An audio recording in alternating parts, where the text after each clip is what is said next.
times in 3 years. Oh, they're kidding. Wow. It's tough. Yeah. How old are your parents? Dad is 78, my mom 75. Hmm.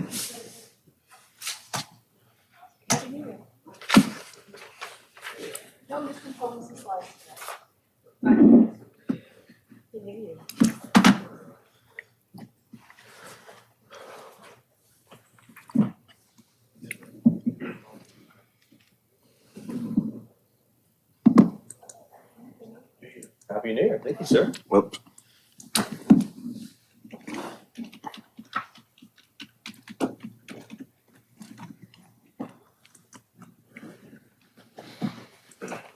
You all here for a class project? You picked a good meeting. We hope. We hope it's short.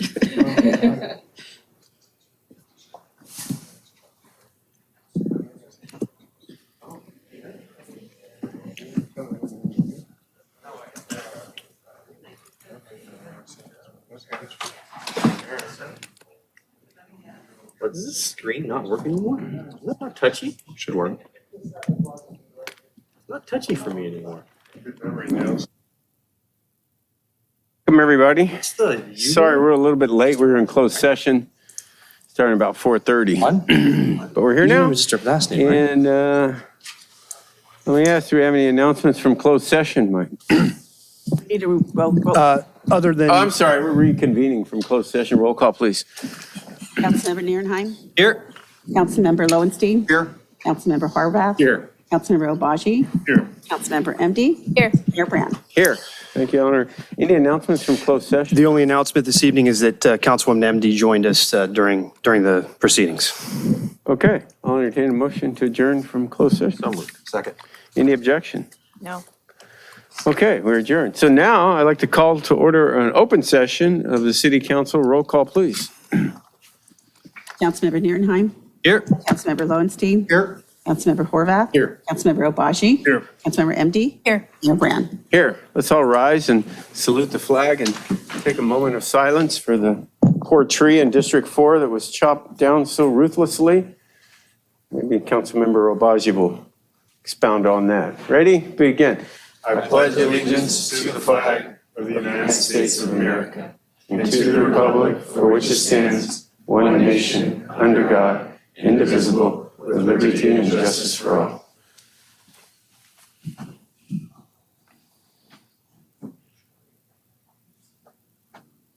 Okay, thank you. Any announcements from council members? Councilmember Nierenheim. Yeah, first I want to, like everyone else, can wish everyone a happy new year. Welcome to our first council meeting of the year. My regular council meeting will be, community meeting will be next week, Saturday. We'll be talking about the upcoming election and all the items on the election that's going to be for March 7th, I believe it is. So yeah, come on. It'll be in person at Alta Vista, 9:30 a.m. and I'll have a digital one quickly thereafter. Also want to let everyone know that there's a Battle of the Badges blood drive this week, Thursday, and invite everyone down for that. You leave and come back in. And that's the word above. And other than that, that's it. Thank you.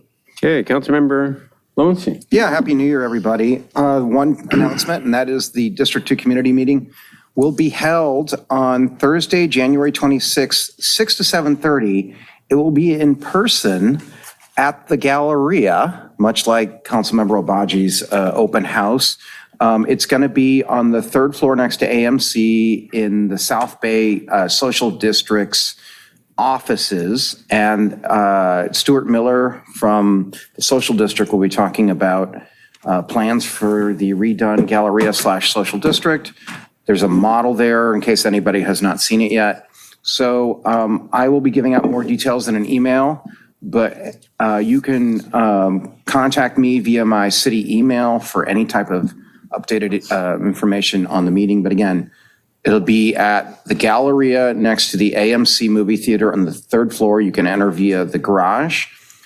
And next to the AMC movie theater, January 26th, Thursday, 6 to 7:30. Thank you. Okay, Councilmember Horvath. Yeah, Happy New Year, everyone. My community meeting this month is Saturday morning, January 21st from 9:30 to 11 a.m. And I have a special guest, but I just want to double check that they are still available. And so I'll have that information on the 17th because we don't have a meeting next week. Okay, Councilmember Obaji. All right, Happy New Year, everybody. Madam Clerk, if you could light up 2B, please, I'd appreciate it.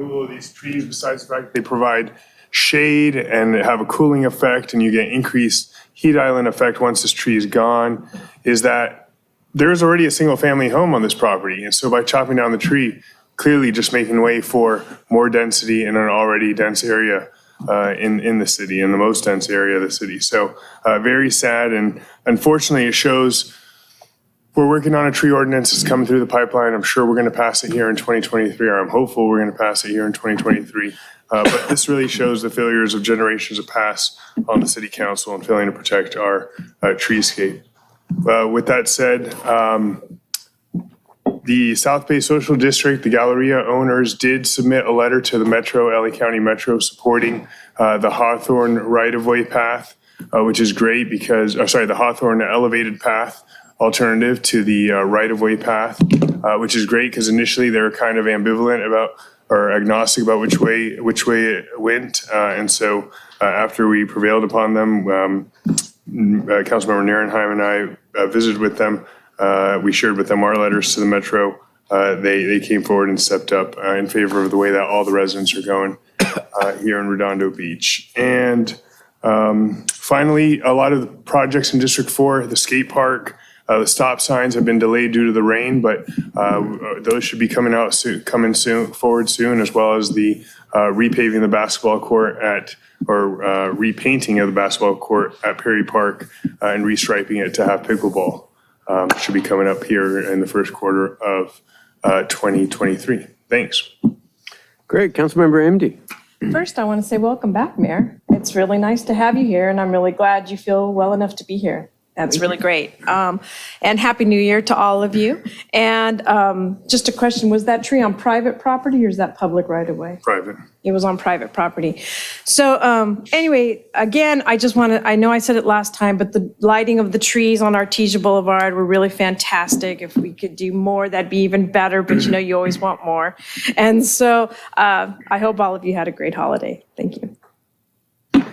Yeah, and to Councilmember MD's comment, thank you very much. Welcome me back. It's been a long time since I was up here. I've had some very serious health issues, as many of you are aware of. For those of you who aren't, I got stage 4 lung cancer, but they got a lot of treatments out there, which I've been undergoing, and some are rougher on you than others. But I've been feeling good lately, and so it's good to be back. And I thought I'd start off with a light agenda.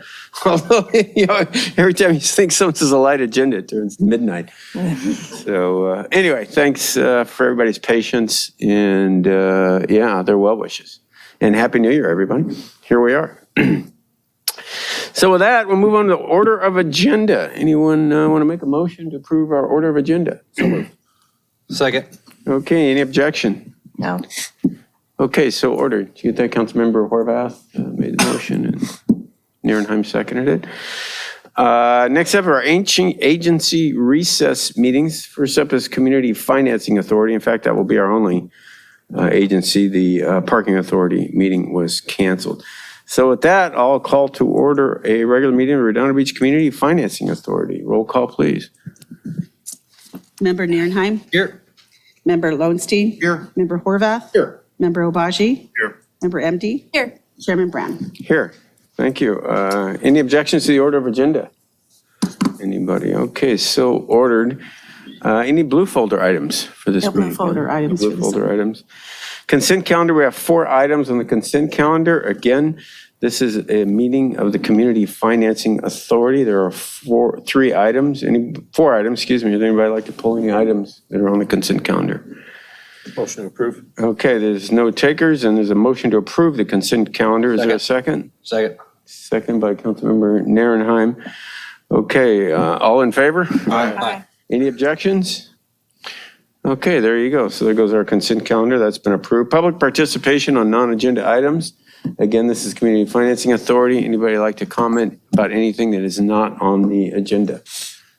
Okay, we don't have any Zoom or e-comments for this, for either items. Just for Okay, the again, record. this is Community Financing Authority. So if you want to talk about non-agenda items for the regular city council, that's coming up. But you can talk now if you want to about anything. Sure. Thank you. My name is Polly Kinsinger. I'm from District 3 with Christian. Thank you so much for your time. I travel a lot and I can't be here often as I would like.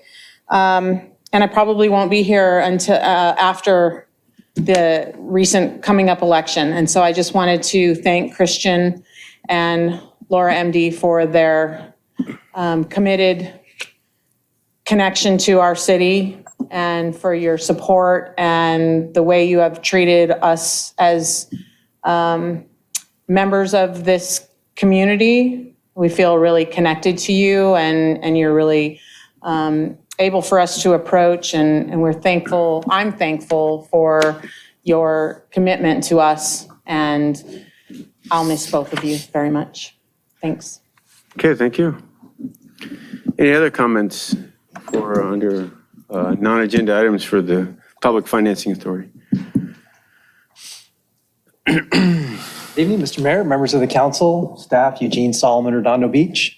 I want to take this opportunity to ask of all of you, not using your city resources, but using your personal resources, your websites, your emails, and so forth, to please support the various ballot initiatives that we have coming up for March 7th, especially the charter amendments.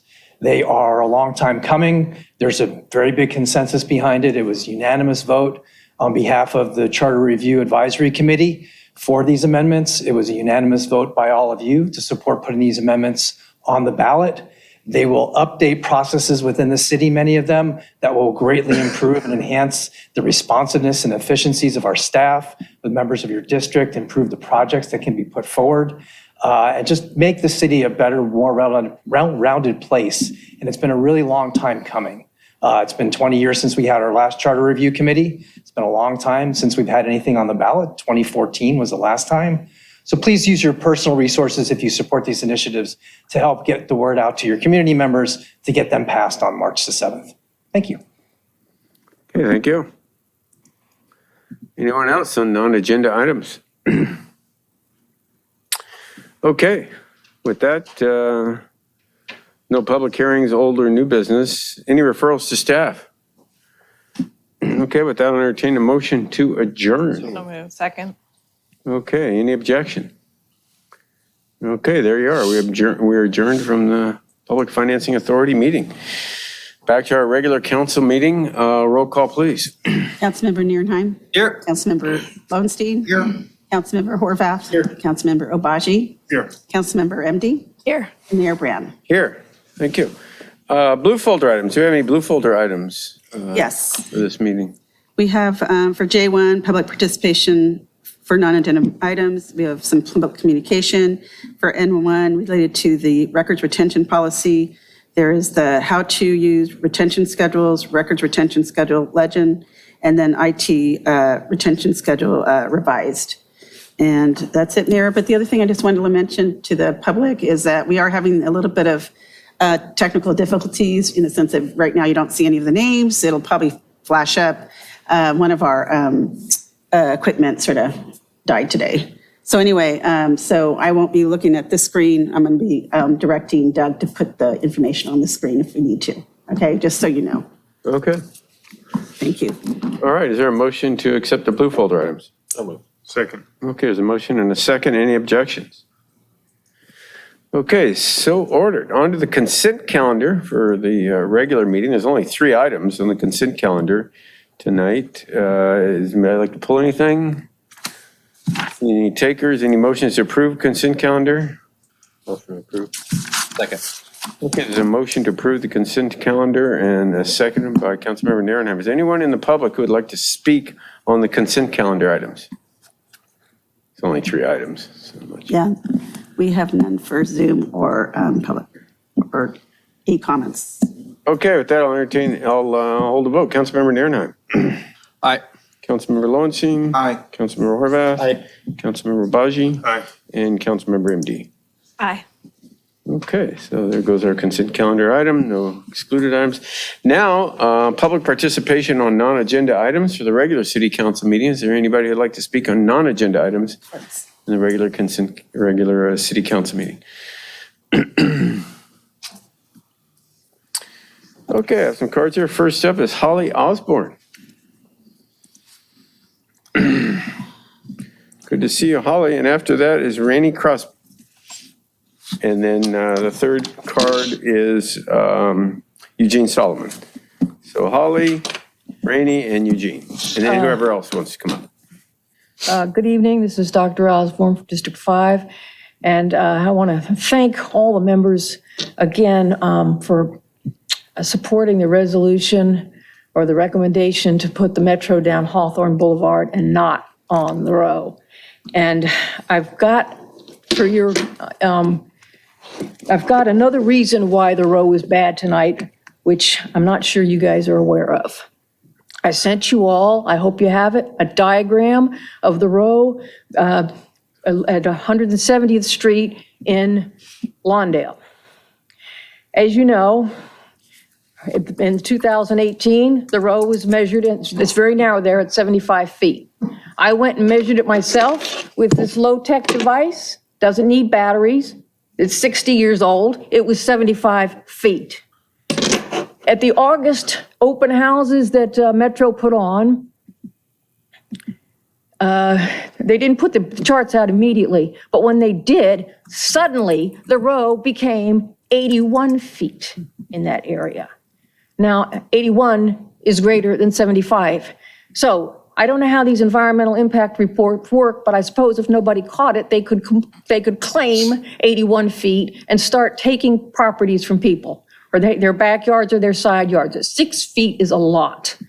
And so that's why I sent you all the diagrams. I spoke before this in front of Lawndale, and I don't know if you guys noticed that they had suddenly changed 75 feet to 81 feet, but to quote Johnny Cochran, if it doesn't fit, you must quit, okay? So that's all I wanted to say, and I really would like to know who here is meeting with BNSF, that's Burlington Northern Santa Fe Railroad, who owned the right-of-way originally and has their freight train on the track. Because every time that I listen to the meetings from Metro, they say, oh, we met with BNSF and Redondo or BNSF and Lawndale, and I would like to talk to the person here. I can't ask questions now, but I'm thinking, I want to know if you guys caught that 81 feet. I want to know if the people who were talking to BNSF caught the 81 feet.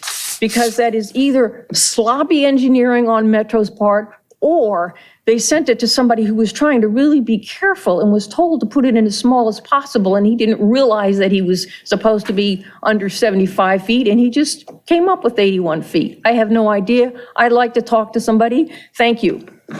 You resend that email to me, Holly? I don't have it. I sent it to everybody else. I didn't know you were going to be here. I can forward it to you. Thank you. Okay? I don't have my comments there. I just have the diagrams. Okay, thank you. Should be a motion to receive and file her email. It's already sent. Did you guys have? We got it? Yeah. Okay, next up is Ronnie Crosby.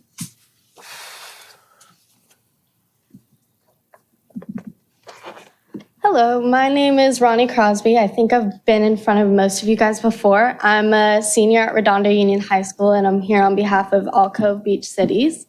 I've worked with Beach Cities Health District for more than 4 years now, since I was in 8th grade. And at first I was on their Youth Advisory Council, and now I'm on the Alcove Youth Advisory Group. So on the 4th floor of Beach Cities Health District, we are opening a mental health and wellness center called Alcove. It's offering free and low-cost services relating to physical health, mental health, substance abuse, any other wellness programs, and supported education and employment programs, and more. We've been lucky enough to work with providers like UCLA Health, as well as local providers like Indivisible Arts that can provide things like yoga and art therapy for free to all of the Spa 8 region. We've been able to get the word out to Redondo Union as well as Adams and Paris. But we would appreciate anything that the city council members can do to get the word out, and we're trying to reach as many people as possible. Starting in 7th grade, I struggled with my own mental health, but I was lucky enough to have parents that could get me resources by the time I was a freshman, and I'm very grateful for that, but that's not the case for everybody. And as a part of the Alcove Youth Advisory Group, we've gotten to have input on pretty much every single aspect of this space. So that's things that are as little as like the furniture, to also being able to speak personally to the providers and evaluate whether we felt like they were a good fit to work with people ages 12 to 25, which is the range that Alcove will be providing for. So on January 21st, we're having an event called Cove Fest. So this is gonna include like free food and activities and games and things like that, really just to get the word out about Alcove, let people know that it's there and it's available to them whenever they need it in a very local area. And again, that'll be at the 4th floor of Beach Cities Health District. I put some flyers out in the front, both for Alcove and for Cove Fest. Anything that you guys could do to get the word out would be greatly appreciated. And I hope to see a lot of people there, because I've been doing I've tried to campaign at the schools, but we would appreciate any help that we can get. Thank you. Thank you, Rainey. Can you email us the information? We can Yes, forward it or post it? I definitely can. That sort of If you thing. have a flyer, we can receive and file it for the record. Yes, I also have a little poster, if you want. I make a motion to receive and file the Second. flyer. Okay, any objections? Okay, there you go. Thank you. Thanks for coming down, Rainey. A flyer. Eugene Solomon, and that's the end of the cards, but whoever else would like to speak, feel free to come on down. Members of council, staff, Mr. Mayor, Eugene Solomon, Redondo Beach. I am a candidate for city treasurer for the March 7th, 2023 all-mail-in election. Of the available candidates, I am the only candidate who has worked as a registered licensed financial advisor, expert in financial markets investments. I am the only candidate who has taken and passed regulatory examinations demonstrating a proficiency, including the 6 and 63, in investments and markets. Worked with the Budget and Finance Commission over the last 6 years on a monthly basis, reviewing our revenues, reviewing our budgets, reviewing our investments, and have a fluency and a competency to take on this role on day one. So hopefully we'll be meeting a lot of the members of the public over the course of the next couple of months, speaking with all of you, hoping to get you to join Team Eugene and vote for Eugene Solomon for the March 7th city treasurer. Thank you. Thank you, Mr. Solomon.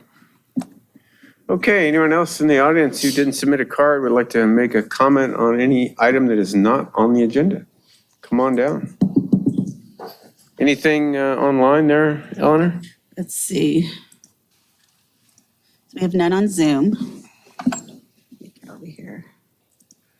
Okay. And we have one, I think, in e-comments, and that's it. Okay. So we're done. All right, with that, I guess we'll move on. First item on the agenda is item N1, discussion and possible action pertaining to the adoption of an updated records retention policy for the destruction of certain city records and retention schedules, and to adopt a resolution to accomplish that. But Eleanor, our city clerk, Eleanor Manzano, do you want to speak to this? Yes. Explain. So I just want to make sure, we have our consultant on Zoom, and it's Diane Gladwell. She's a former city clerk of 2 cities. She has a master municipal clerk. She started Gladwell Government Services as a way to take off enough time to support special needs son Michael. She's assisted over 250 California local governments over 25 years with records retention, electronic records, SharePoint, network drives, cloud system, email policies, procedures, implementation and training, Public Records Act policies, procedures, information and training, ECMS, which is Electronic Content Management System. She's also been our election consultant. And then she has a bachelor's degree in business administration and many honors, including ARMA, CCAC, IIMC, Women of Distinction, and Who's Who of Professionals. So Diane, I just want to introduce her, and she's ready to take on. I think Vicki has the PowerPoint. We have the PowerPoint on. So there we go. I'm not sure if I'm supposed to speak or not. Yes. Perfect timing. My name is Diane Gladwell, and unfortunately, my speaker is not working on my computer, which I've never had happen before. But Honorable Mayor and council members, we're here to present to you a records retention schedule, which goes over how long different items are retained by the city. And we have a PowerPoint that we'd like to show you before we show you the records retention schedules. Go ahead if you can hear us, but it sounds like you can't. And Diane, I can't see what you're showing on the thing either. So Go ahead and we share. prepared Call her on the a phone or PowerPoint for something. you. Let's have her share. Go ahead and share. I think because we're having. Okay, I'm Doug, going to please- show my Doug, please screen. show- Good idea. You can try that because it's not working.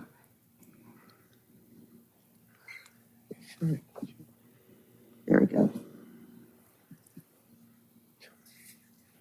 And I apologize for our technical difficulties. I restarted my computer in an effort to get myself to have sound so I could hear your questions. But I'll go ahead and show the PowerPoint, and then luckily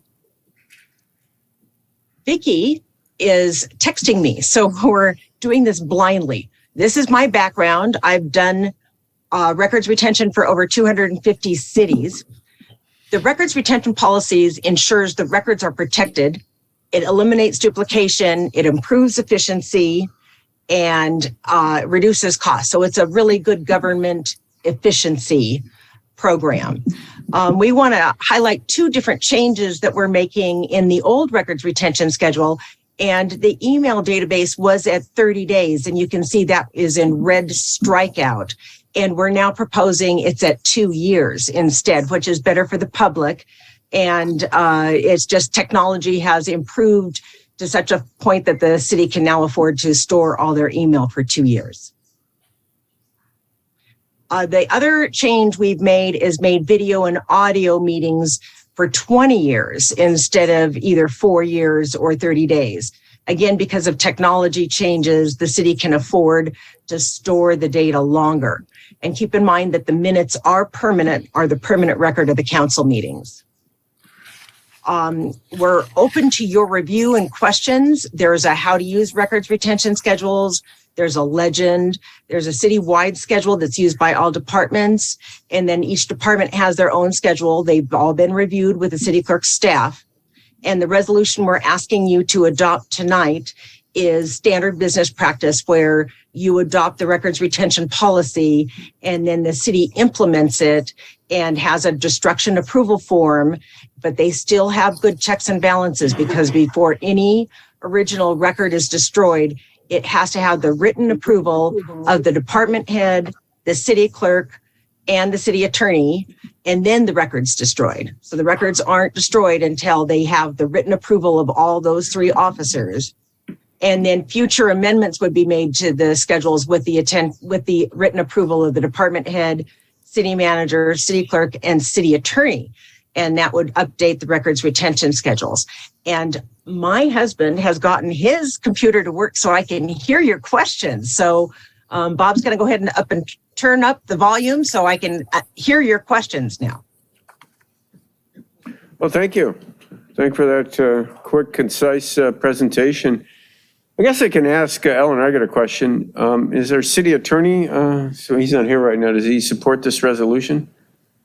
Yes. Yes, yeah, he's gone through, I think a couple of years ago, he's gone through some of the department. And then also he has gone through his department. So each of this departments went through it with the consultant, and then we also gave it to the city attorney's office 2 years ago. And then also, and just because of all the things that have been going on, we have, the city attorney also looked at their department. Okay. Yeah. Any questions from the council? I do. So what prevents us from actually moving this further to say 4 years? Because I think it's better, especially for elected officials, we have access to our emails and records retention, and I mean, in general, a term is 4 years, and a council member, the work that they do, and staff, generally for projects and the like, take 3-4 years. What's it prevent us from moving into, instead of 2 years, 4 years? Or 8? I think that's really up to council, but I don't know if there's, I don't think there's. It's just a technology item, right? Correct. So, I mean, I'd be more in favor of doing it to 4 years, not 8, because as the admin report pointed out, our council records are being held on retention right now for litigation purposes. I believe all of our emails, correct? Yeah, but we're looking at citywide, and we're not talking about just. Yeah, so that's the other issue, in a sense of, I don't know if there's any legal ramifications of keeping them for 4 years, so that would be up to the city attorney. No, to answer the mayor's question, I do support it. As a matter of fact, I've been supporting it, as you probably remember, for close to a decade, but the city couldn't do it because the city didn't have a way to search all those records. And if you go from 1 month to 2 years, which absolutely is overdue, there'll be a resource issue in terms of people searching all those documents. If you go from 2 years to 4 years, there'll be a huge resource issue in terms of searching those documents. So Ms. Park's time, as we've become a divided community and people are using the PRA as a weapon against people that they disagree with, more and more, it's the clerk a department has to search all those records. And then if there's a legal issue of whether it's a record or not, exempt from the PRA, then it's a lot of time to do it. So it's a policy call for you, but just know that there will be ramifications for your budget going forward. But that's only for time, not for resources in the storage, correct? For researching, that's time, not storage. No, that's a question for Chris Benson, but the reason initially we couldn't do it is there wasn't a way to search adequately to make certain that we were responsive to a PRA. That apparently has been solved by advances in technology. But time is a resource. Time is the resource that is most of your budget is for. And so I'm not arguing against it, but just I don't want you to go down a path that you're wondering why it's slower to do, fill in your service request from many departments. Yeah. So when we've gotten requests in the past, the request has come from the clerk's office. Correct. And then you guys have sent an email to us and say, hey, please search your records. Right. And let us know. Also have the department search their records. Right. It's not just. I'm not speaking of the departments, I'm speaking of the electeds. Right. Right. So you ask us, hey, can you do this search, specific terms for your email box, and then return said search, correct? Correct. But you guys also search, as the clerk's office, you also search our email box as well. No, the IT does. We ask IT does. IT, we give them whatever the specifications of the public records request, and then we forward it to IT to do that. And then they send us tons of emails related to that. And there's no reason why we can't separate mayor and council from departments or do departments in different, it just applies on the IT policy that we set forth. So each department can have a different policy in terms of retention, correct? Well, I guess it's based on each item, but they all have to put it, the public records request all has to come in at the same time. I mean, they can't, do you they only mean get each? 10 days and then they only get 14. If that's what you're asking. No, that's not what well, our records retention policy is set, you can see here, you're going for a blanket 2 years, but we could set a policy just for mayor and council to be 4 years. Yeah, I mean, I guess you can Right? do whatever you want. It's just I that be haven't- consistent. Yeah, I haven't looked at the question. There'd have to be a good reason to do it. Like a public record is a public record, whether it's you or a member of Public Works. If the council can do it for 4 years, why can't the Public Works do it for 4 years? Right. So, so we've established that, look, we get a public records request from mayor and council. IT can do a search. Is there a current litigation hold on mayor and council items? And that, Well, depends on, there are specific cases where they've asked and we've placed a litigation hold. I don't know if IT is placing a broader hold because they can't, they don't feel comfortable only placing a hold on the items that are related. So for example, X case, there's a litigation hold on all records that could do with X case. I don't know if IT is saying, so it's a hold on all your emails, which is overbroad, but maybe they don't feel comfortable that they can adequately capture the things that only apply to the case that has a litigation hold. so the system should be able to set up. So right now what I'm hearing is we don't, if there's a lawsuit on trees and somebody sues on a tree and we want to have eucalyptus trees, for instance, it's that there's litigation hold not on eucalyptus trees or eucalyptus tree, it's on all the emails. No, what I'm telling you is, I don't know what IT is doing, but it should be on all emails that A certain pertain criteria. to, yes, correct. Eucalyptus trees, Yes. search, match, boom, keep and hold that. Exactly. What I might add to that is to answer the first part of your question, which is could you segregate the 4-year policy to pertain to just the mayor and council as opposed to 2 years for the rest of our employment groups? The answer is yes, we could do that. We could set retention holds for each of you as individuals, for all email, candidly for all of eternity. So we could do that for this group. I would hesitate to want to do that department to department to department. That's going to place a burden on IT differently. So if the mayor and council as part of the retention schedule would like their emails to be held for a longer period of time, I believe we can do that. But I would hesitate to try to get any more specific by unit beyond that. Yeah, no, I wouldn't. And then lay an actual adequate factual basis. Hey, the reason that we're being more expansive is because it would be too expensive, too much of a burden on staff to make it apply to anyone else. So if an elected official is using a Gmail account or a third-party personal server or Hotmail account in their basement or something, would we have access to said emails? Do you have access to those emails? So we We don't. still have to request them. So if I can give a history, so years ago before the. I can give a history. Well, no, I don't history. so- I'm saying right now, do we have access? If a public records request comes in That- to somebody's email address. We don't, which don't is, have access. which is why I, for years. Yes. have, Oh, I know. Opined that it would be best. I if, agree. And you've done a very good job in that case in terms of separating even phones.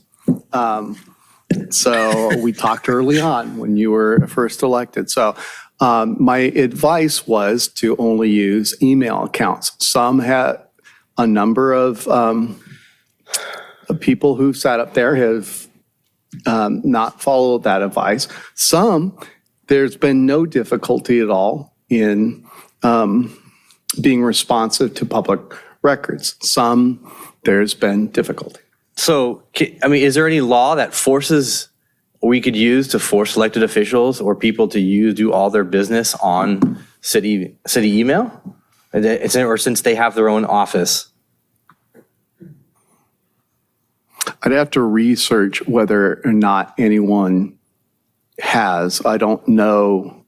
I'd have to research that. I haven't seen that. The city is on the hook and the individual is on the hook because it's against, but that is only on the hook if they don't comply with, they don't How would we produce. know if they comply or don't comply? Enforcement.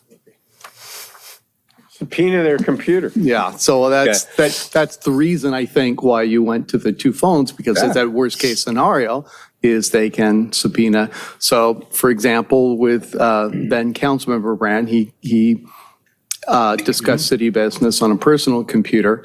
It was an extensive PRA request. He couldn't go through them and all produce. IT didn't have the capacity to do it. Yep. And so we're paying it out of the litigation budget to pay for an outside party to go through those. So, and people sue over the Public Records Act. We haven't lost any of those PRA cases, but, we have been challenged. Let me Okay. comment real And this quick. will help a lot by going to 2 years. I'll just finish up real quick, Mayor Rand. I'll just say I'm greater expanse for elected officials, the city for 2 years, but if we want to keep it all the same, I'd be amenable. But for elected officials, I think a one-term policy is we should go down a path of. I think we can come up with a lot of factual basis for that, if not just dealing with the public.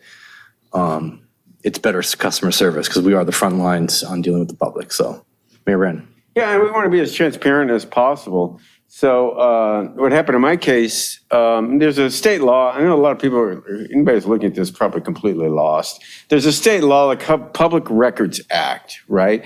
And so all our correspondences with the public and staff or anybody is considered public property. And so, but there's a limit, obviously. And with the invent of email and texting and everything's going, everything is an open book as it pertains to city business. So if you're texting on your phone about eucalyptus trees or a fire or anything related to the city, that becomes a public record property. And so if you're a public official, this doesn't apply to individuals. Although as an individual, if you write, email, text, write them a letter, that now becomes public record. And people in the public should understand that. And then it could become part of, public viewing, which has certainly happened to me. And this law got held up by the state Supreme Court, I want to say in like 2017, where private emails became public record, subject to the Public Records Act. So I had been a council member for 8 years. So I had a lot of emails related to public, not only on my city account, but on my private account, because people write you regardless. They don't know. They'll write you on your private account. And so you have to be careful and say, I'm sorry, you got to write me that on my city account. And so, and you can have a retention policy of your own private emails. So, or just forward them to your city account. So I'm in the weeds now, but the public needs to understand that when they write your council member, or you write the mayor, or you write the city staff, that's a public record. And so it's become a real challenge for us elected officials, how to retain emails, how long to retain them. That's what the city's grappling with up here. Right now, we got a 30-day retention period. So if you ask, they did a public records request yesterday, my only emails go back 30 days. So that's it. If it was older than that, then, sorry. So it's complicated. And so that's the discussion we're having up here, is extending that period to 2 years. Councilmember Ehrenheim thinks it should go to 4 years for elected officials. But that's the issue we're dealing with up here, on how long. And other agencies have done it longer than 30 days. 30 days is about the lowest I've ever heard, but that's what Redondo has been for a while now. And so we're looking to extend it to, be more open and all that stuff. So hopefully that was a worthwhile description of what's going on. And Mayor, if I could add something beyond the transparency benefit, I think we are continually frustrated by our current 30-day hold in that from a productivity standpoint, if you're not diligent in filing and saving emails for projects or workflow items that extend beyond that period of time, it's a struggle sometimes to recall prior communications. And I think the 2 years will certainly help us in that regard and will be practical, but for maybe a handful of projects that tend to take longer than that. So we're looking forward on an operating basis to having more retention, not less. Right. Okay, Councilmember Obaji. Just to Councilmember Narenheim's point, I think we're going from 30 days to 24 times that. Yeah, that's what I was So let's take that step first and then figure out how we're dealing with that. How much in our city resources and time is that requiring? How much data, servers and the like, does that require? And then, double that further, at least as far as the council people, and have a rational reason for that. I was thinking the exact same thing. Cool. That's it. Thanks. Thank you. But I'd support this resolution. Yeah, I was going to say exactly what Zane said. Let's take some baby steps before we run to get to 4 years. We don't know with the unintended consequences.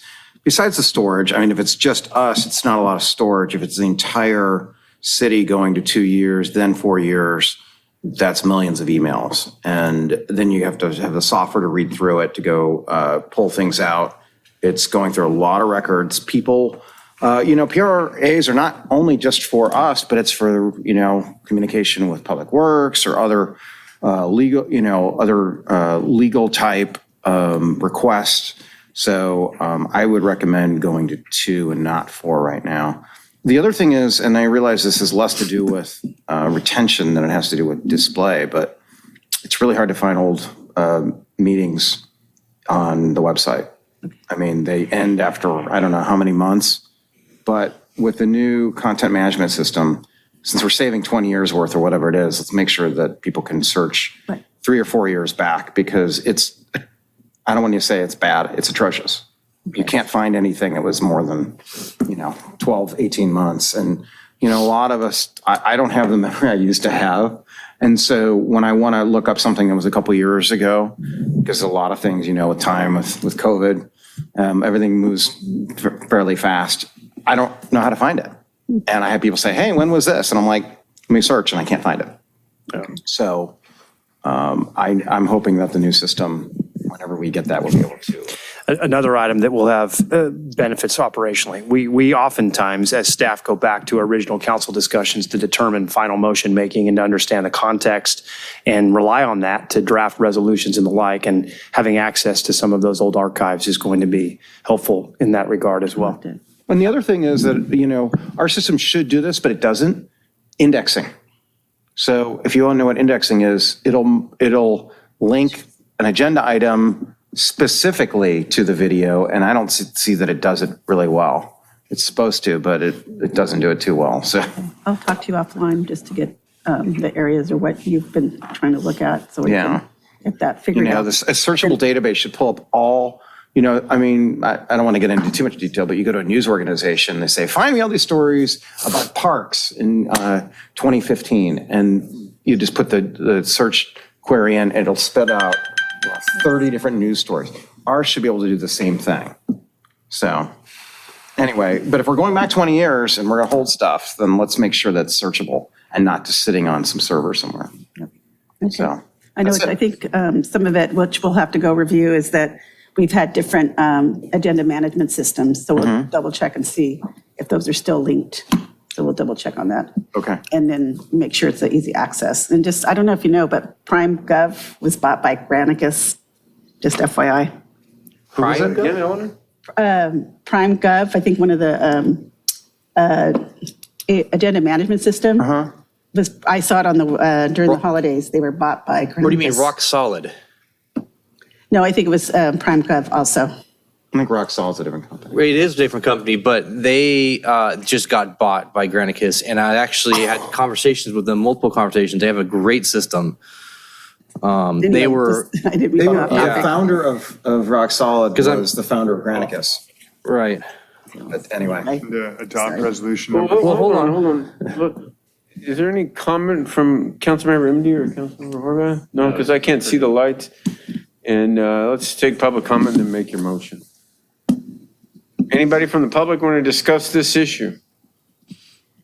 Before Mr. Solomon comes on, if I may, I just heard from Chris Benson, and he said that currently the retention period is global, and he'd have to investigate if we can separate it out by department or by group. Thank you. Good evening, members of the council. Eugene Solomon, Redondo Beach. One thing that hasn't been discussed yet, some open loops, which are the emails for the commissioners and committee members of the various groups around the city, whether it be the GPAC, the Charter Review Committee, all of our different commissions.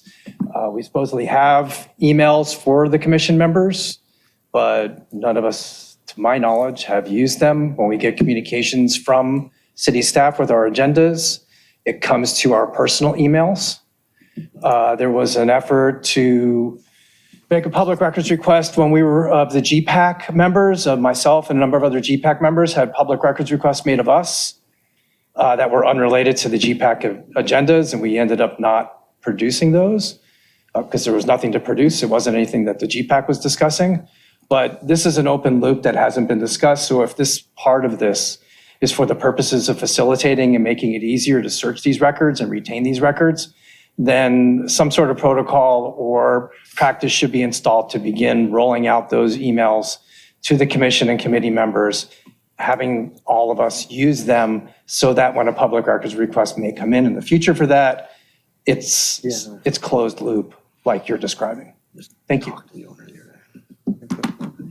No, good point, because there should be a list of all the commissioners and their email addresses so that it's available to the public in case they want to bring an idea to the commissioners as well as for the council, so we could email the commissioners if we want something to get initiated on a commission. But that doesn't presently exist, and if you look up the commissioners, you eventually find them on the city website. You only see their names and no means to contact them. So. Yeah, we were, because of this That's the issue, next- that's actually yes. why we created the emails. And then we found out we needed to expand the emails. And so finally we are here so that we can do that.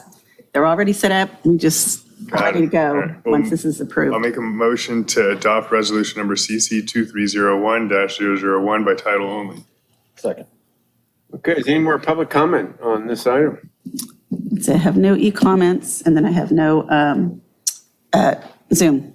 Okay, I'll do a roll call vote. Any more comments up here? I do, actually. So just so you know, the default mailbox size, I think, is 50 gigabytes. And right now, our mailbox size is 100 gigabytes. So you have more than enough. But are the meetings searchable for the past? Should be, yes. For the minutes? I'm saying I gotta Sorry, the double check. minutes. Yes. Absolutely. Oh, all the minutes are there since 1949 or prior. Because I've seen some of them that are searchable, some are not searchable. Okay. And then the old meetings video archive. So I had to ask today for a meeting from 2017. Because we have the DVDs, right? I think you were asking for 2017 and technically it should not be, have been destroyed. So we'll check that tomorrow, see if we even have that. The videos only go back to July of 2019. Right. Online, you're right. If we do have them, what would it take to digitize or put those onto our YouTube page? They're already digitized. Oh, I'd have to check. I'd have to check with IT on that. Okay, I'd like to amend the motion to direct staff to hold any archive videos that we may have and then come out with a cost to put those on our YouTube site so the public can see those. Sorry, amend the motion to. Like a amendment to the motion? Amendment, yeah. So to have the direct staff to look at any past archive meeting videos that we may have and to see what it takes and come back with the costs to put those onto our YouTube site like we have currently happening. And then those would, after 20 years, be removed based on our retention schedule? Sure. Okay. I mean, they're on YouTube, so I don't. Whatever we have in our files, if it's over the 4 years. But if they're on, right, but if they're put on YouTube, we don't have to delist it, right? You can just keep it there. Well, our retention says 20 years. Right? For video? But that's our retention, that's not YouTube's retention. But that's, Our account. that's our account. So we have to do the same process. Why don't we It's just, not just, just our city website. We have to include Right. any I'll accept software, the anything we have. amendment up to 20 years. yeah. To be consistent with this policy, so we're not violating it straight out the gates. Yeah, that's fine. Okay. If I may, as part of your motion, can you include the 3 items that were in the blue folder to be included into the resolution, please? Yes, amend the motion to include those blue, 3 items in the blue folder. Thank you. Thanks. Okay, does the seconder accept that? Sure. Okay. I will say, at the Coastal Commission, you can pull up a video of the meeting from 2009. Pull up right now and look at it. So, And I don't know what that costs, but you can just go online and go way back and see the whole meeting. You can change it Those however you commission, want, yeah. make it permanent. It's up to you. I don't know how far back it goes, but I went back to 2009. So that was, whatever that is, 13 years? Yeah. Okay, I just don't know what we all have. right. FYI. Any more comments? Okay, the roll call vote. Councilmember Narenheim. Aye. Councilmember Lowenstein. Aye. Councilmember Horvath. Councilmember Obaji. Aye. And Councilmember MD. Aye. Okay, there we go. Everything clear? So adopt resolution number CC-2301-001, a resolution, City Council, City of Redondo Beach, California, adopting a records retentions policy for the destruction of certain city records and retention schedules and rescinding all previous resolutions. Thank you. With those changes. Right, with Yeah. amended, yes. You don't as have to go amended. back and look at the tape. Thank you. And thank you, Diane, for Okay, being part of this. yeah, thanks. Thanks for fixing the speaker, didn't need it after all. Okay, item N2, introduce title only, ordinance number 3249-23 of the City Council of the City of Redondo Beach, amending section such and such of Article 7, Chapter 9, Municipal Code regarding the qualifications for appointment to the Harbor Commission for introduction and first reading. City Attorney Mike Webb. Yes, this was a item that the council had considered a couple of years ago. I'd actually introduced it at the hearing. At the next meeting, it came up for second reading and final adoption, and Councilman Nierenheim pointed out. Right now, it reads that the harbor and pier lessees, let me start over. Harbor commissioners are in different categories, and you have to meet the qualifications for one of those categories to get appointed. One of the categories is someone nominated by the harbor and lessees, where the mayor selects from a list of no fewer than 5. But it just said harbor and lessees. I've included a couple of letters from Joanne Turk on the way the process had worked historically.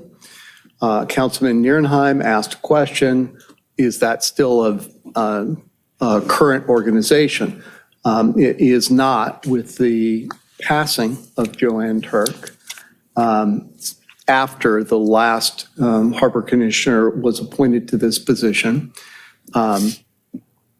that group is no longer active and is no longer listed as such. And so we have talked to the Greg Kapovich, your Director of Waterfront and Economic Development. There are 2 active groups down there.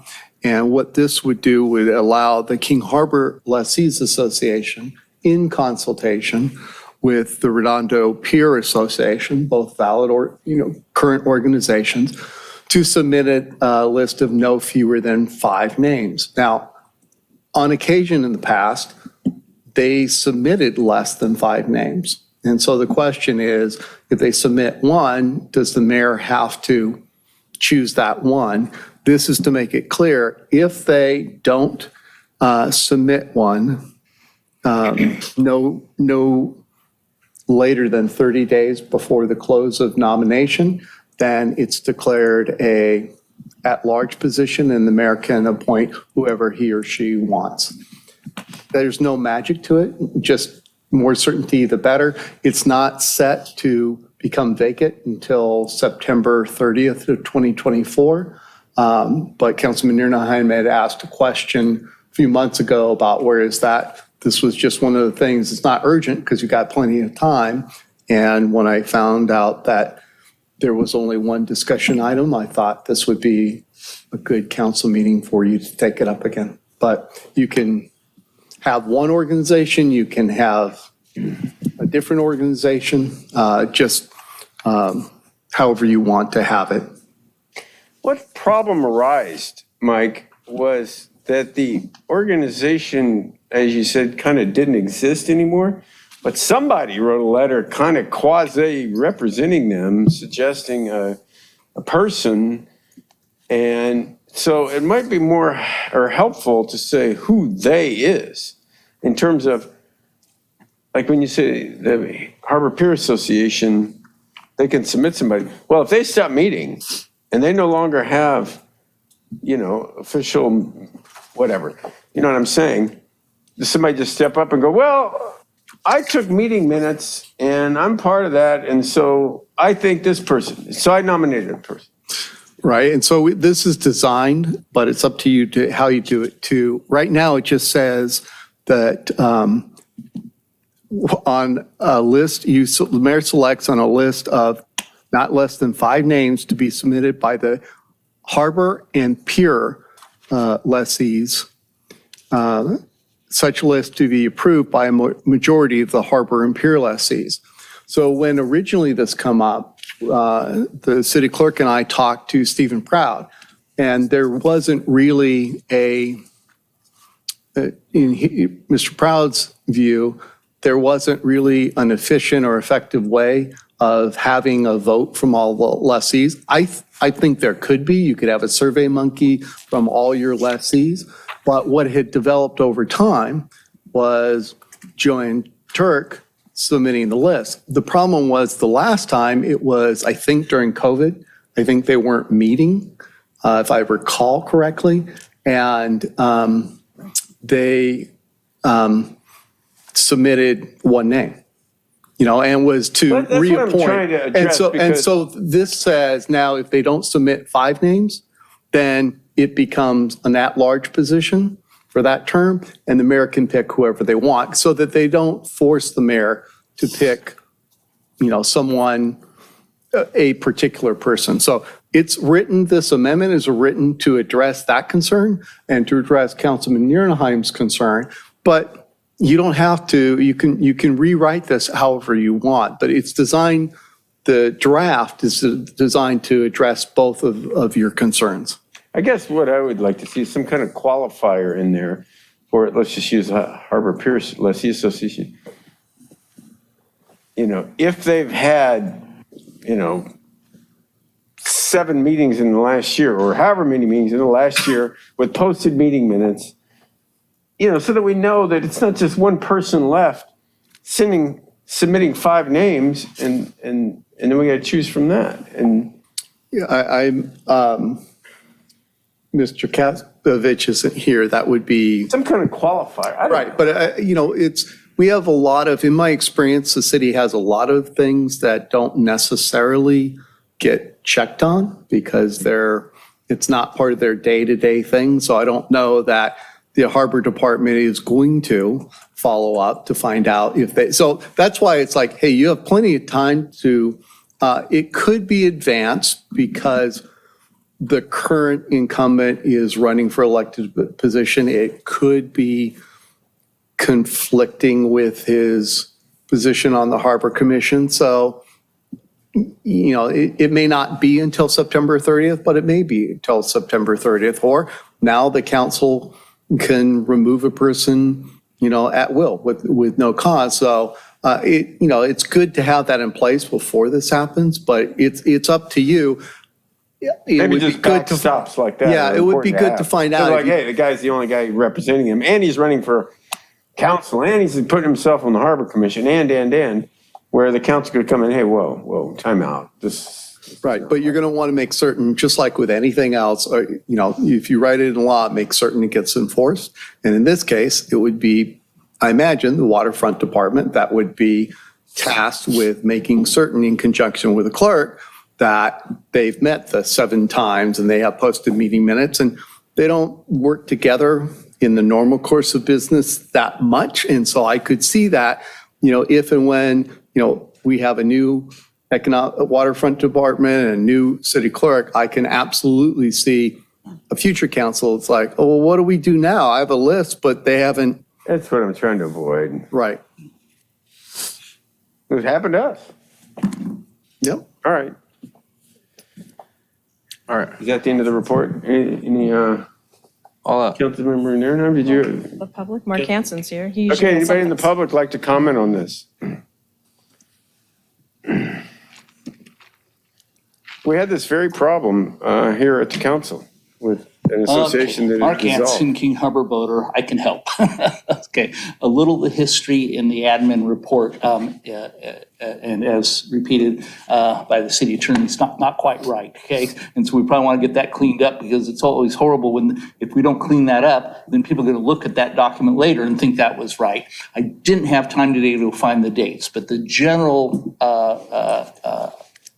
timeline I can help with is HAPLA, Harbor and Pier Leaseholders Association, didn't disappear because of Joanne Turk's passing.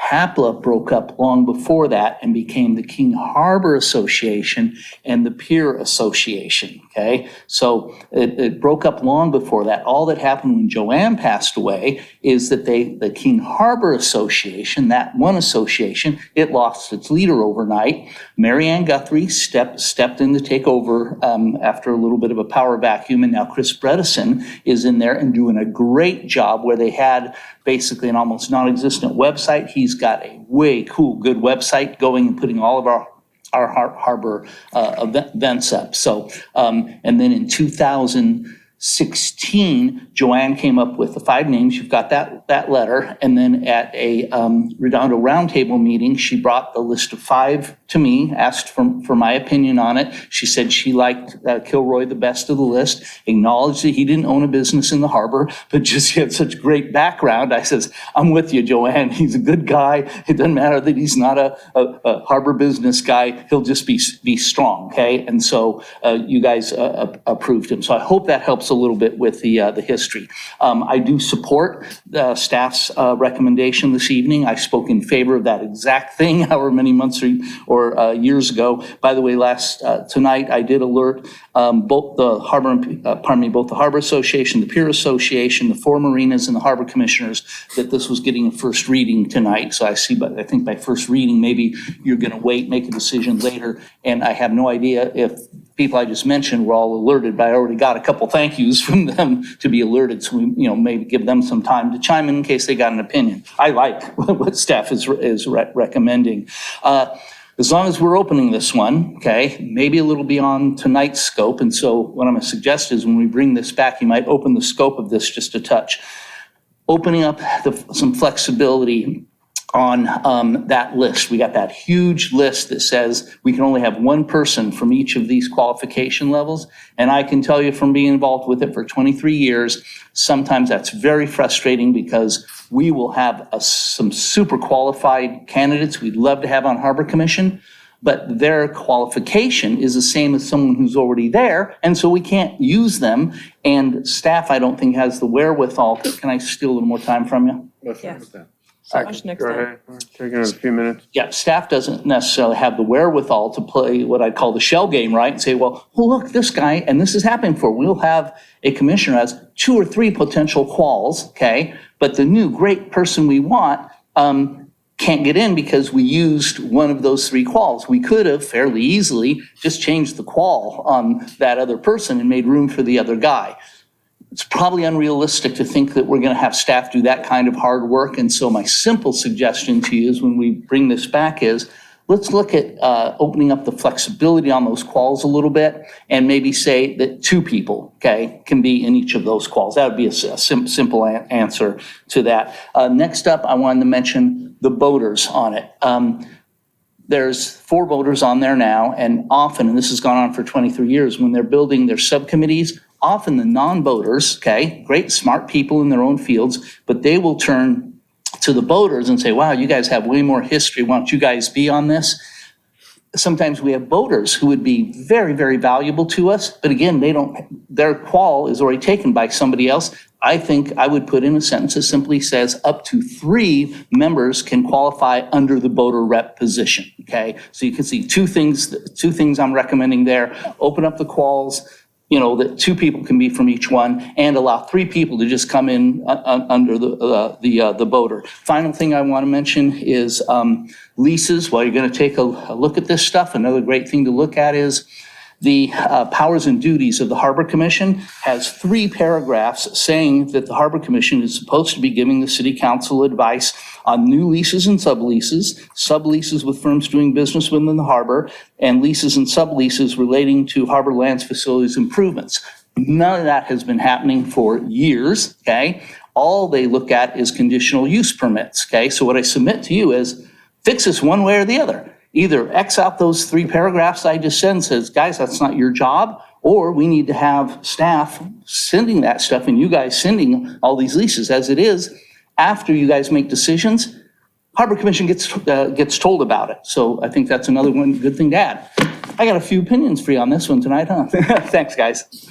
Let me say this, Mark. Yeah, all these qualified people with all this knowledge base, they don't have to be on the Harbor Commission to come and share it. They don't have to be on the Harbor Commission to have an impact on decisions that are made. So, it's a shame that some people, they don't get appointed, all of a sudden they disengage. When, I was an activist for, 8 years before I got elected to the city council. So, you don't have to be a commissioner to have a big impact on what's going on in the harbor. You can just bring your knowledge base, and if these people have plenty to share, and they don't even have to come to a meeting, just call and talk to the commissioners and call every single one.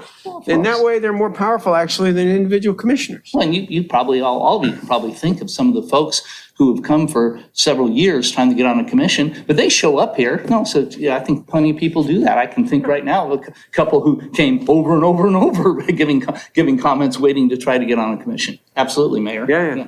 I just want to make that point. Oh, sure. Yeah. Because a lot of people just disengage because, I didn't get appointed. Well, Okay. if you really care, you'll be, at least making a few phone calls. Anyway. And if I can just interrupt with one point. This is agendized for section, subsection B only, which is the one that the council gave direction on. You could, of course, direct staff to come back and agendize a broader discussion if you want to get into the other qualifications, but this is only to resolve the one problem that has come up in the past, and that has been identified by you and Councilmember Nerheim. Mark's famous for doing that. Anyway, it's okay, Mark. For everybody, that wasn't on the agenda what he was doing. Anyway. Hi, Eugene Solomon, Redondo Beach. A few remarks. One is, wish Greg Kapovich was here. Has Chris Bredesen or Bob Resnick weighed in on this? Have they said that they're interested in participating in this or continuing to participate in this to create this new org chart for them to make the recommendations? The Waterfront Economic Director sits on the board of directors for the Pier Association. Stephen Proud was on there. Are they having regular meetings? Is Greg going to them? We don't know. I didn't see that in the admin report. Perhaps it's happening. I'm sure Greg is on his job and doing all those things, but I would have hoped that would have been weighed in on, where the current leaders of those organizations would say, yes, this is a great idea. We're ready. We're going to do this. The other thing that I would remark about is that over the course of the last year, when I saw how much money was in the King Harbor Association and the Pier and Lease Association, the Pier Association, and I talked to Chris Bredesen about it, he was doing a lot of this on his own. He was having a hard time finding some of the members to come and join him and do a lot of things. And Chris has done some amazing things over the course of the last year. And I asked him, when was the last time you talked to your HAPLA rep on the Harbor Commission? He said, I've never talked to that guy. So we want to have somebody. One choice is not a choice. We want to have a group of choices. I really like the idea of having 5, and if they fail to nominate 5, then it's an at-large position. But I want to hopefully see that there's real buy-in from the leaders of these organizations now to have regular meetings and to have all the leaseholders involved in making these decisions so that we don't resort to one choice or 5 choices that are really no choices for the organization. I'm really glad to see this. It's something that's been in the works for a long time. Right now, we have a de facto elimination of the term limits for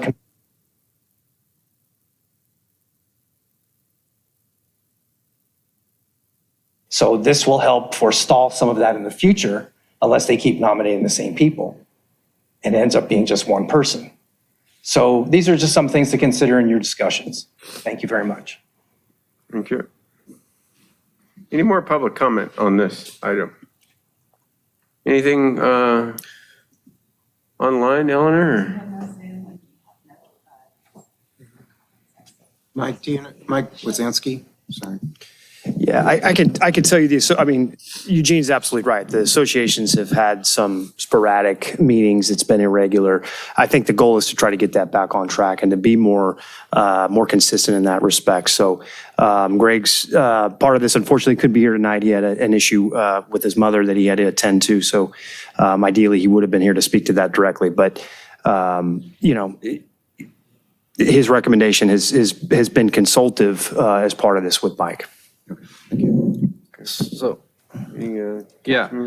So, after listening to all this and the fact that the associations aren't here and have never really given any information, looking at, say, Planning Commission doesn't have any requirements that the Builders Association, Developers Association, architects, contractors shall submit a list of 5 people, and the mayor shall choose one of that 5.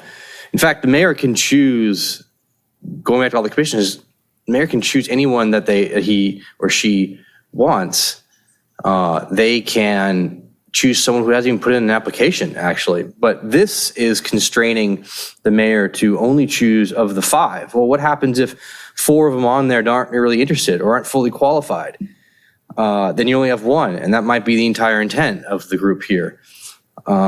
So I would like to change one word, and that is, it states that that 1 member shall be selected from a list not less than 5 names to be submitted. I want to change the shall to may. It's 1 member may be selected from a list of not less than 5 names to be submitted by the harbor and pier lessees. Such list to be approved by a majority of the harbor and pier lessees. And that way, it gives the mayor flexibility. That way, it doesn't create consternation on the harbor and pier lessees. They can choose. They can add more people. And to Mayor Brand's point from earlier, they can all show up at the Harbor Commission meetings and city councils and phone calls and emails to everyone. So it's not like, turning this into a much larger problem than it is. If we change that one word, it's much easier now moving forward. I'm sorry, can you repeat? What was the one word you wanted? Shall to may. Okay, can I, and so I think there's an unintended consequence. And so are you looking at the red line version? Because that would be helpful. There was an attachment of the red line version because this wasn't amended. I'm not changing the early sections.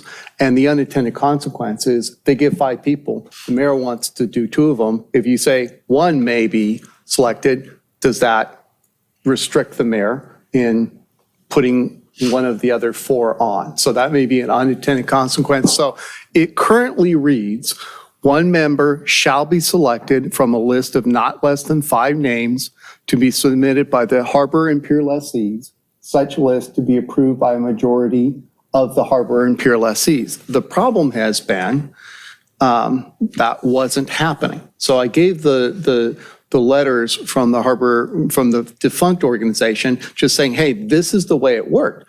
And it worked with 5 names, and then during COVID became 1 name, and then that organization disappeared. So in talking with Mr. Kapovich, and he was out ill last week, and so And I know we talked about it before, and we traded emails as well. So I don't know if the communication has gone on with Chris Breston. But if the council wants the current form of having an organization, except no longer a defunct organization, giving the list, that's fine. I have not spoken with Greg as to, well, why can't we just do a Survey Monkey with our list of lessees? And that way we know, that all of them are putting together, and the list would be the top 5, names on there. But I wouldn't have to carry that out. So I'd be reluctant to have the council amend it without being able to hear from him. But I would caution against the one, because the intent is. The one. You're saying one member may be appointed. Well, what if they put 5 good names? The mayor goes, oh, I want to put them all, and I'll find different spots on there. And this is then restricted to one member. It becomes at least ambiguous. If like just making it at-large position, Right. And so that's okay. So that's my next step. Is if we're going to make it that, then we just make it at large. Yep. And then they can add in and send us a list, and I'd be more happy with that solution because of all the things I said earlier. What I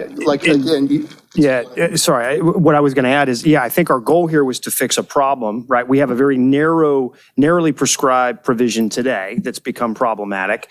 I think Greg's goal here was to try to expand the opportunity, but truly, there's nothing from staff's perspective here that is strongly recommending we limit this pool of applicants. We actually think the goal here is to give you access to more members of the harbor than less. So why don't you say something like at large in consultation? I think that's what association, because these associations kind of come and go. They absolutely come and go. And the membership. I can easily see in 10 years, hey, there's no more peer association. Yeah. Oh, absolutely. And they're only as good as the activism among them, right? Most of the time we have the vast majority of our lessees are really not participatory. They're focused on their business and not maybe the broader aspects of the harbor and pier. So candidly, any change here that gives you more discretion, general discretion, I think we're supportive of.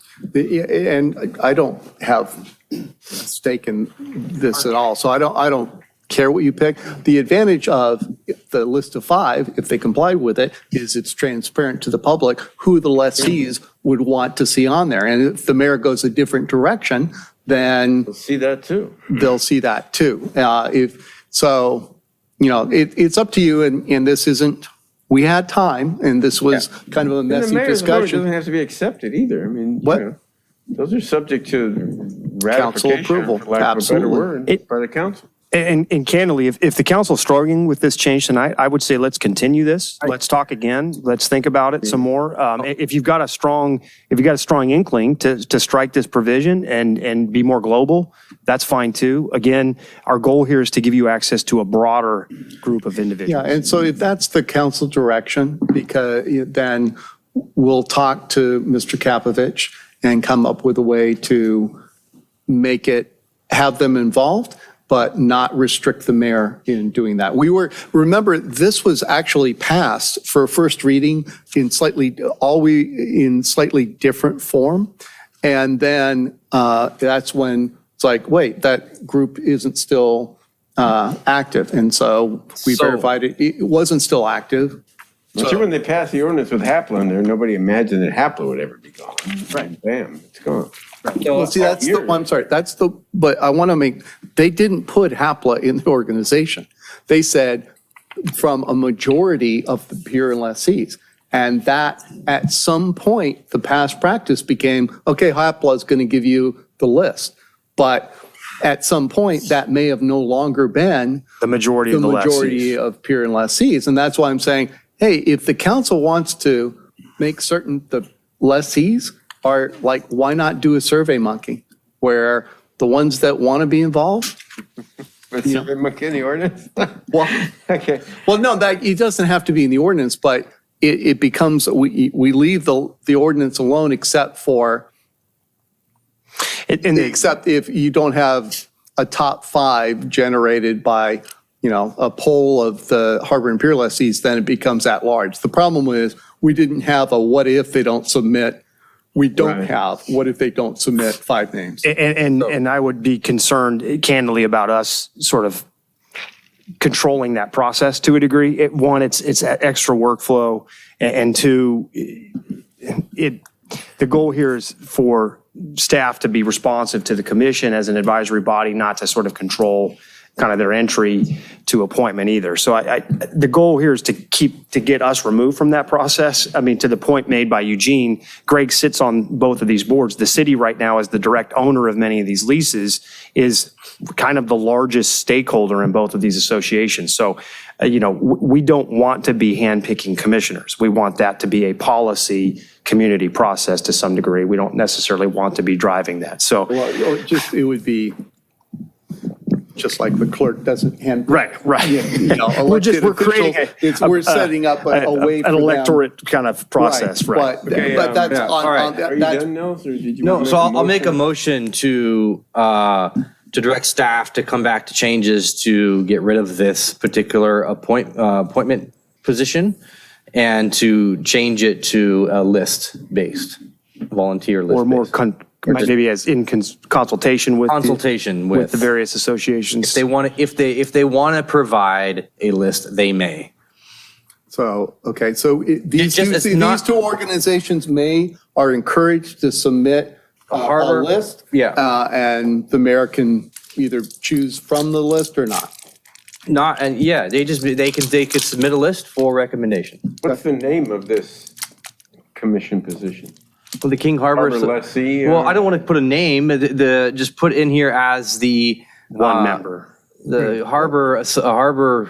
Well, we could put in just the pier and lessees are encouraged to submit. There you go. The Pier and name of, and that way all of them are Pier and encouraged lessees, to yeah. submit the Harbor and pier lessees. A list of who they think, name or names of people they think would be good appointments for this business. What's the motion? So to strike the qualification requirement for this position and instead make it a general position with have the harbor and pier lessees voluntarily submit a list of their preferences. Yeah, suggestions for potential application, right? Yes. Yeah. Okay, is there a second? I'll second. Okay, any more comment from the council? Anybody? Councilmember Obaji, do you have a comment? Councilmember MD, do you have a No, comment? the only comment is we've lost the high schoolers. What? It came up. It's shocking that they wouldn't be enthralled by this. Okay, any more comments from the council? Any more comments from the public? Wasn't about e-bikes. Okay, so Mark Hanson. to make certain I got it correct, it's Nothing to, against you, Mark. what? No. So it's a motion to approve a mandatory 8 PM curfew within city of Redondo Beach. Did I get that right? For anybody under 18. Only if it's enforced. To the council meeting. Only if it's enforced. Okay, they're back. They just ignore it. Okay, right. so there's a motion and a second. Is it clear? And we have no e-comments or Zoom. Okay.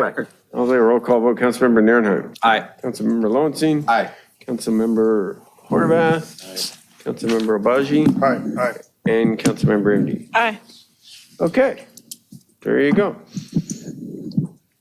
Next up, where's my agenda here? City manager items. Mike, anything? Yes, thank you, Mayor. Happy New Year to all of you. Happy New Year to the community. I'm happy to report that our extended holiday closure, which I always worry a little bit about from a customer service standpoint, at least thus far, knock on wood, hasn't turned up any real serious concerns in the community development department.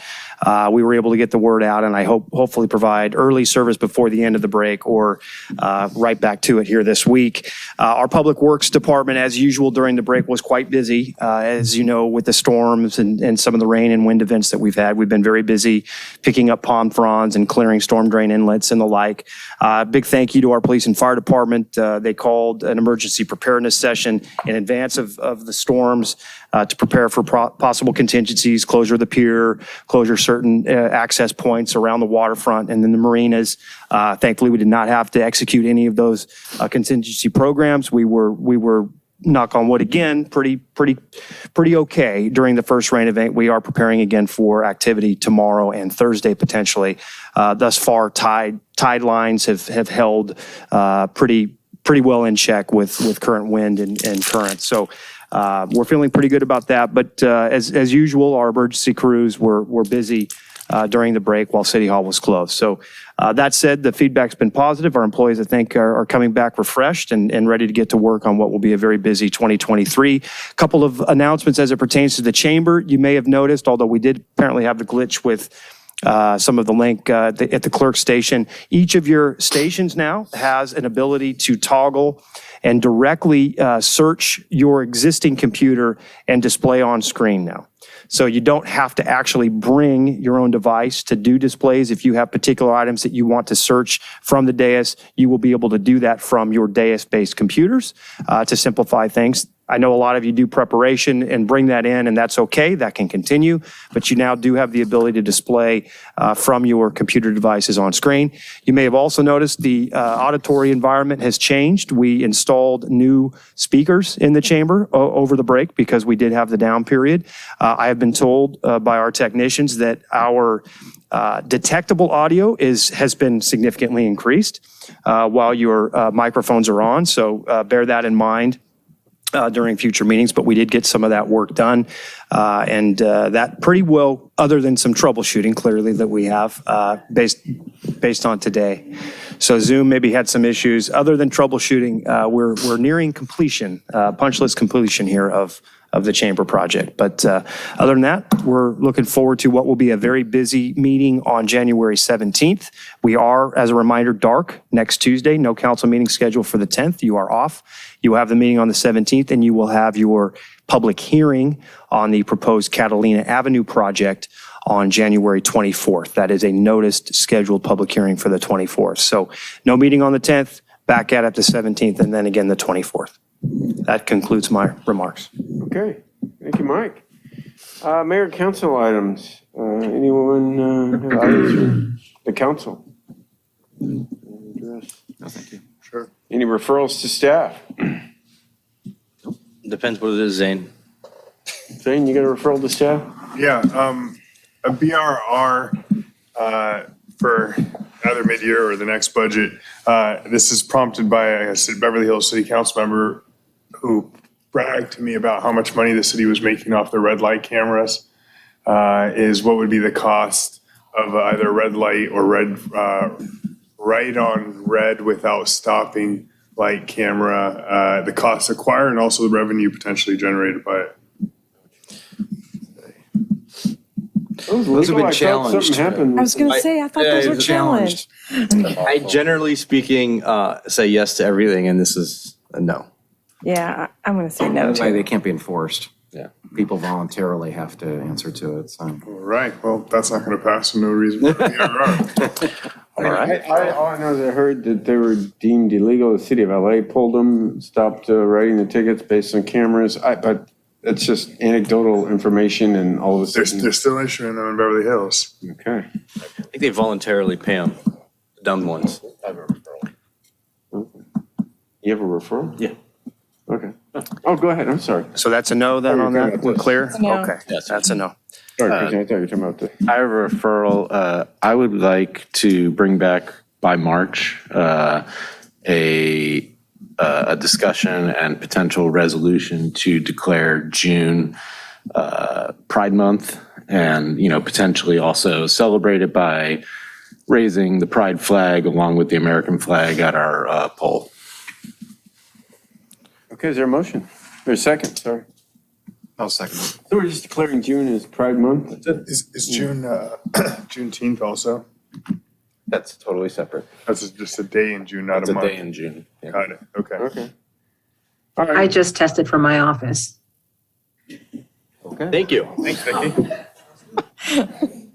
I seconded it, so. Okay, is there any objection? I mean, I think a good idea to me. Is somebody against declaring Pride Month? Yeah, and I do have one, sorry. Can I get back an update, or you can even just email me on the quiet zone on the 182nd and for the Metro? I understand there's some capital improvements we'd have to do to satisfy the quiet zone, and I'd like to get that. We can get a report back to you on that. I know there was a previous referral about us submitting a simple application for quiet zone. My understanding in talking to staff is that it's actually a little more complicated than just a basic submission. There are some prerequisites, so we can certainly bring back a report on what that entails. So just to be clear, the reason why, and quiet zone might be too big of a term, although I would like them to stop ringing their bells like crazy, but mostly I just want the one jerk train man to stop rolling his horn, at 7 a.m. Yeah, That's so really that, all I want. Yeah, that might be two kind of separate things that we could look into. I'm just saying, if that simplifies the capital improvement part of it, let's just get the guy to stop blowing his horn at 7 a.m. Isn't that what's required, is whenever capital improvements are required, so he doesn't have to blow his horn? Well, I think the quiet zone is a process that requires establishment at different authorities. I don't know exactly what, and there's prerequisites to get there. But the goal, of course, as I understand it, is to simply, get the current train operator to be quieter through operation until. It's not just. But there is some safety requirements that come to your operation in it's general. bells for if you have Crossing. crossing. Bells and whistles. And Metro, I would talk to Metro staff because they made it sound to me when they brought this to my attention that it was not a difficult. Yeah, and I think Ted has, and I think he's determined that may not have been the case. So why don't we bring a report back on both these issues, and we can lay out what we've researched as part of that. And as far as the time frame, can we get it before the midterm budget? Because if we need to do capital improvements, I'd like it to discuss it part of the mid. We can, but mid-year budget may not include two of you on this council. Well, I am sure Because that may whoever's- be in March, just so you know. We're now pushing it to March? Mid-year, typically mid-year is first meeting in March with our act for pushing into. We'll be here in March. We'll be here in March? Well, Okay. yeah, typically it's the first meeting in March, but with the act for being approved later this month or early February, that may drag a little bit. So I don't want to. Well, I want to hear before then. That's what I'm trying to say. I can commit to you a report on the quiet zone and that process before March. We can commit to you on that. I can't commit to you on mid-year's timing yet. Before you go, let me go back to the motion for Pride Month of June. I got a motion and a second. Is there any objection? No. Okay, so then that's coming. Thank you. So we got that one before March. Go ahead. On the subject of the train, I'd put in for code enforcement against BNSF for the bridge. Yes. Super blighted. I mean, Yes. the ugliest thing on the face of the. Yes. Over Artesia Boulevard. I just want to make sure that it's just, it keeps on top of our radar, that we keep following up. No, we're looking into that too. Okay. So if you'd like, we can include that we could include the status of that research into this item as well. I mean, these are all related Yeah, to to the extent we can. Burlington Northern, if we so. Come up with anything as far as progress or anything like that. That would be great. all things related to the railroad. We'll bring it back to you in that report. Okay, any more referrals to staff?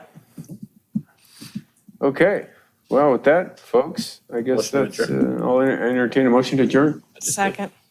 Second, any objections? Nope. Okay, we're adjourned. Good night, everybody. So Happy New high Year. schoolers, don't tell the people not to come on the 17th, because that's going to be a big meeting. It's going to go to midnight. All right, they were smart. Some of them were smart.